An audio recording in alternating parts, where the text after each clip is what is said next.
യാദൃച്ഛികമെങ്കിലും അവിശ്വസനീയമായ ഒരു പത്രപരസ്യത്തെക്കുറിച്ചാണ് രാജ്യത്തെ സമൂഹ മാധ്യമങ്ങളിലെ ചർച്ച. കെട്ടിടത്തിൽ നിന്ന് പുറത്തേക്ക് മുൻഭാഗം തള്ളി നിൽക്കുന്ന വിമാന ചിത്രത്തോടെയുള്ള എയർ ഇന്ത്യയുടെ പരസ്യം. വിമാന അപകടത്തിന് മണിക്കൂറുകൾക്ക് മാത്രം മുൻപ് അച്ചടിച്ചു വന്ന ഈ പരസ്യവും ദുരന്ത ചിത്രവും തമ്മിലുള്ള അസാധാരണ സാമ്യമാണ് ചർച്ചയായത്.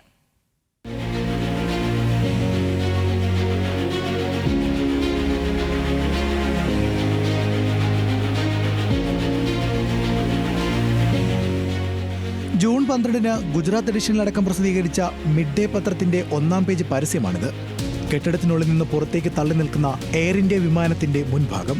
മണിക്കൂറുകൾക്ക് ശേഷം ജൂൺ 13-ന് രാവിലെ രാജ്യത്തെ എല്ലാ പത്രങ്ങളുടെയും 1-ാം പേജിൽ സമാനമായ ഒരു ചിത്രം പ്രസിദ്ധീകരിക്കപ്പെട്ടു. പക്ഷേ അത് ലോകം തന്നെ ഞെട്ടിവരച്ച അഹമ്മദാബാദ് വിമാനാപകടത്തിൻ്റെതായിരുന്നു. Air India Boeing 787 Dreamliner വിമാനം 625 അടി ഉയരത്തിൽ നിന്ന് താഴേക്ക് പതിക്കുന്നതിനിടെ ഒരു ഹോസ്റ്റൽ കെട്ടിടത്തിനകത്തേക്ക് ഇടിച്ചു കയറിയ ചിത്രം.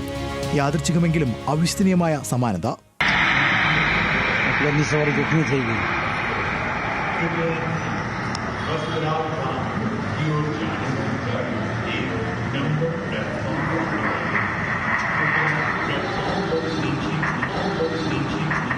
മിഡ് ഡേ അടക്കം പ്രസിദ്ധീകരിച്ച പത്രപരസ്യം കുട്ടികൾക്ക് വേണ്ടിയുള്ളതായിരുന്നു.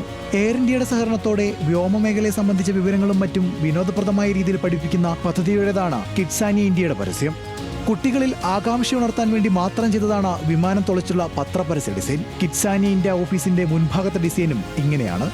രാജ്യം കണ്ട ഏറ്റവും വലിയ വിമാനാപകടത്തിന്റെ ആഘാതത്തിലാണ് ഇന്ത്യ. മരണസംഖ്യയും പരിക്കേറ്റവരുടെ എണ്ണവും സ്ഥിരീകരിക്കാനാകാത്ത വിധം വലിയ ദുരന്തം. ഏതായാലും വിമാന ദുരന്തത്തോടെ കിഡ്സാനിയുടെ പരസ്യം വ്യാപക ചർച്ചയായി. News desk, news Malayalam.